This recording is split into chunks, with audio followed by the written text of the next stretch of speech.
Sa wakas ay nakilala ni Chung Mayong ang pinuno ng sekta. Sinabi ng pinuno ng sekta na tiyak na dapat niyang malaman ang tungkol sa Mount Wasek kung nais niyang sumali dito.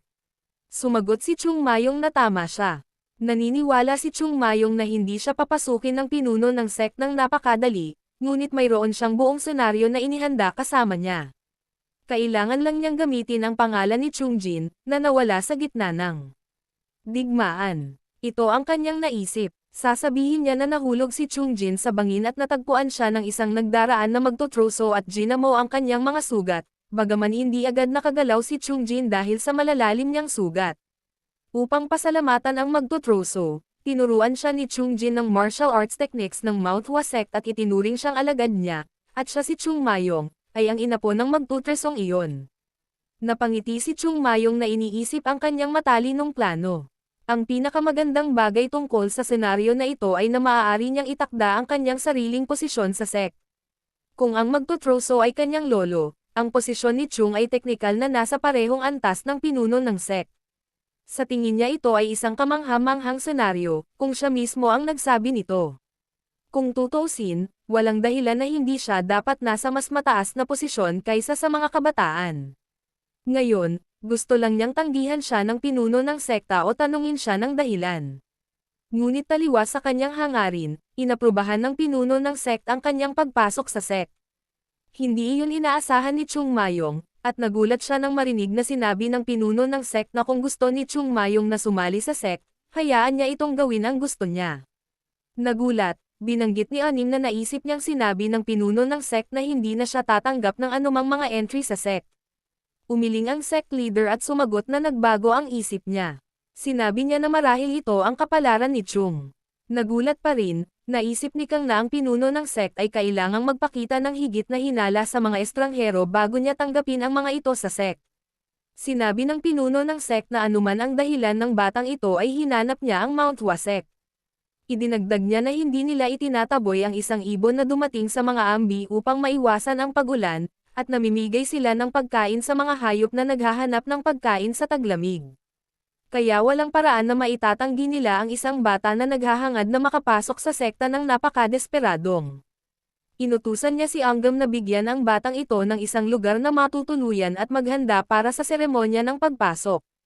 Iniyuko ni Anggam ang kanyang ulo sa utos ng pinuno ng sect at sinabing ihahanda niya sila kaagad.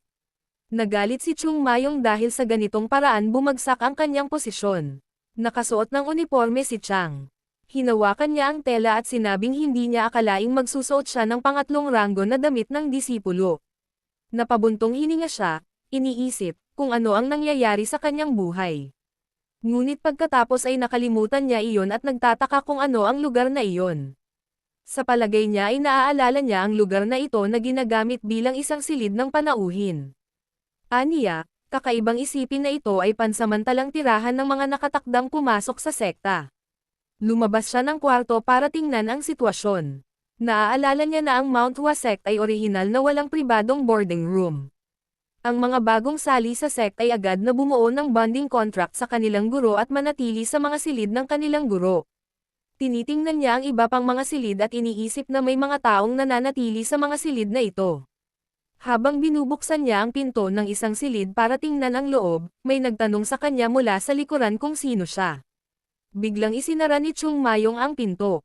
Habang lumilingon siya sa likod, nakita niya ang isang batang lalaki na sumisigaw sa kanya at nagtatanong kung sino siya para sumilip sa kwarto ng iba, at kung siya ay magnanakaw. Narinig ang ingay, ang ibang mga estudyante ay lumabas din sa kanilang mga silid. That guy, Gul tells his senior na itong batang ito ay sumilip sa kwarto niya. Nagtataka si Chung Mayong kung bakit kailangan niyang pagdaanan ang tatlong uri ng hirap.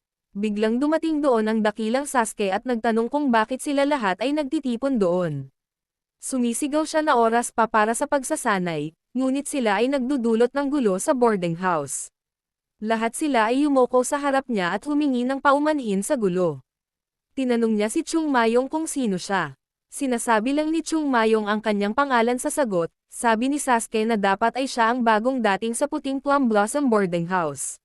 Sinabi niya na dahil gabi na, dapat magpahinga si Chog para sa araw na ito at siguraduhing makilahok sa pagsasanay simula bukas. Sinabihan niya ang iba sa kanila na bumalik sa ibaba. Lahat sila ay sumunod kaagad sa kanya bago pumunta.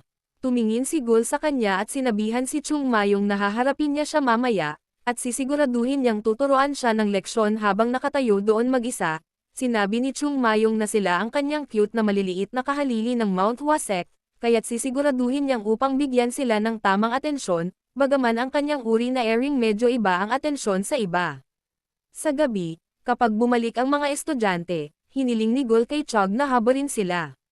Nagulat, tinanong ni Chung Mayong kung ano ang hinihiling niyang i-take off. Sumagot si Gul na alam ni Sheng ang ibig niyang sabihin. Sinabihan niya itong habarin ang lahat ng suot niya. Idinagdag niya na ito ay kung paano nagiging malapit ang mga lalaki sa isa't isa. Hinubad niya lahat ng damit niya. Sumasayaw at nabugbog ng kaunti habang ngumingiti. Tinanong niya si Chung Mayong kung hindi ba ito magpapalakas sa kanyang pagmamahal sa kanyang mga sahyong. Ang tingin ni Chung Mayong ay walang katotohanan.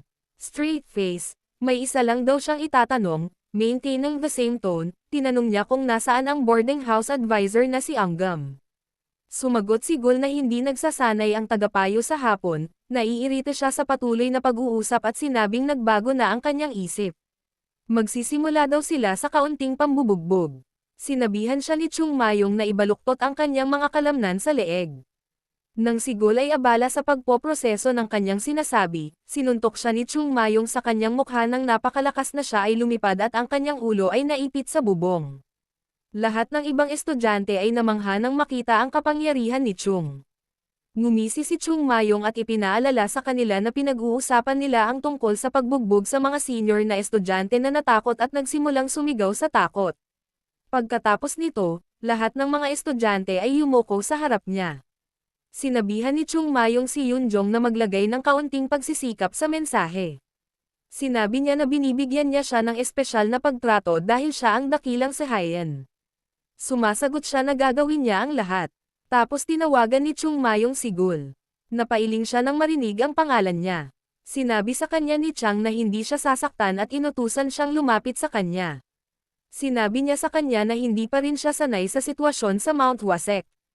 Kaya mayroon siyang ilang mga katanungan. Para sa kanya, nanatiling nakayuko si Gul at magalang na sinabi sa kanya na magtanong sa kanya ng kahit ano. Tinanong siya ni Chung Mayong kung ano ang nangyari sa Golden Palace, at kung alam niya kung bakit ang Mount Wasek ay napakagulo. Habang sumasagot, tinanong niya si Chung Mayong kung kilala niya ang Plum Blossom Sword Saint. Sumagot si Chung Mayong na ginagawa niya, dahil siya mismo ang taong iyon. Sinabi ni Gul na, ayon sa Sasuke, ang Plum Blossom Sword Saint ay nagkaroon ng malaking papel sa pagkatalo sa Changma. Ngunit pagkatapos noon, ang mga natitirang grupo ng Heavenly Demon Sect ay nagalit at nagtulak patungo sa Zangyon Region, at sa ilang kadahilanan, pinilit nilang umakyat sa Mount Hua at sinunog ang buong bundok dahil doon, matinding pinsala ang kinuha nila noon pa hindi pa nababawi ang galing nila noon. Iniisip ni Chung Mayong kung ang ibig sabihin niyan ay siya ang dahilan sa pagbagsak ng Mount Wasek. Nang gabing iyon, napapanaginipan niya ang isa sa mga alaala niya kasama ang kanyang Shayon. Ang kanyang Shayon ay nagsasabi sa kanya na ang Tai Flumax Sword Technique ay kulang sa Taoistic na aspeto at hindi rin masyadong malakas. Idinagdag niya na sa tingin niya ay hindi ito magiging problema, kahit na alisin nila ang teknik na ito mula sa Mount Wasek.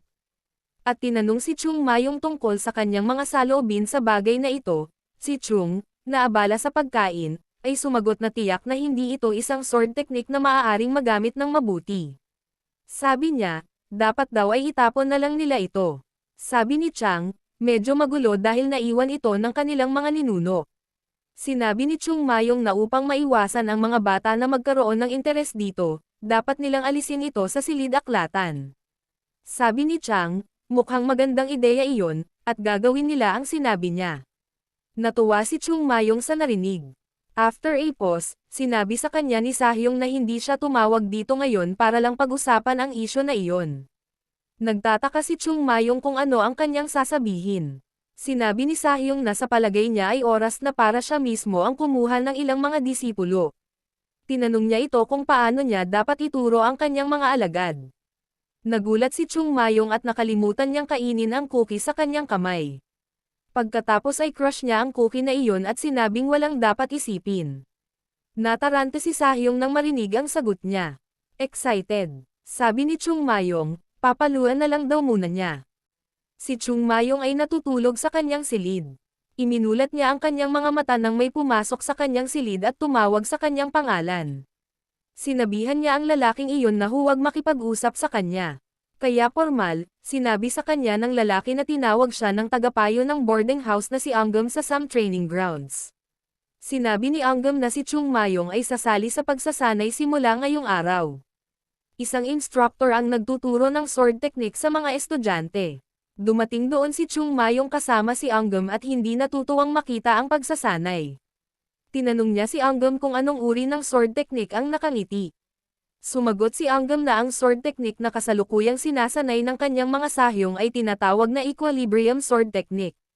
Idinagdag niya na ito ay isang fundamental sword technique para sa lahat ng iba pang teknik ng Mount Hua sect. Nagtanong si Chung Mayong kung iyon ang fundamental technique ng Mount Hua. Nagtataka siya kung ano ang ginagawa ng mga Hangul na ito. Sa tingin niya ay wala itong ginagawa kundi hadlangan ang paglakas ng mga bata. Ito ay tulad ng pagtuturo sa kanila ng alpabeto gamit ang isang komplikadong thesis book. Naglalakad siya patungo sa mga estudyante habang naglalakad sa kabila. Sa palagay niya, ang paggawa nito ay maaaring mauna sila sa loob ng maikling panahon, ngunit walang may dudulot na mabuti sa kanila ang isang teknik na walang tamang fundamentals.